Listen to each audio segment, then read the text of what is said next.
જય દ્વારકાધીશ મિત્રો, હું છું વિક્રમ બારિયા. હું અત્યારે તળાજાથી દયાળ ગામે આવેલું છું. દયાળ ગામે એક બેન છે, આપણે બેનના ઘરે આવ્યો. બેનનું નામ તો ભૂલી ગયો છું, દયાબેન. આ દયાબેન આટલી ઓસરીમાં રહે છે. જો આપડા તો બાજુવાળા મકાન પેક કરીને વીઆઈ ગયેલા છે. આ એમના માસીનું ઘર છે.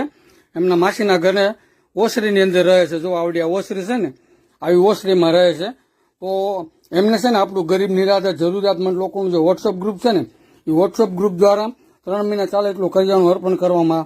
આ એક દીકરી છે વંદનાબેન, અને એક આ દીકરો છે. શું નામ છે? આયુષ.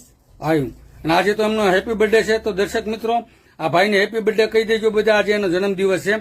તો દર્શક મિત્રોને મારી નમ્ર વિનંતી, ફૂલની તો ફૂલની પાકડી તમે મદદ કરો છો ને, તમે જે મદદ કરો છો ને, હું આવા ગરીબ નિરાધાર જરૂરિયાતમંદ જે પરિવાર હોય ને, એ પરિવાર પાછળ વાપરું છું. તો અત્યારે આપણું ગરીબ નિરાધાર જરૂરિયાતમંદ લોકોનું જે વોટ્સઅપ ગ્રુપ છે ને, વોટ્સઅપ ગ્રુપ દ્વારા આપણે 3 કરિયાણું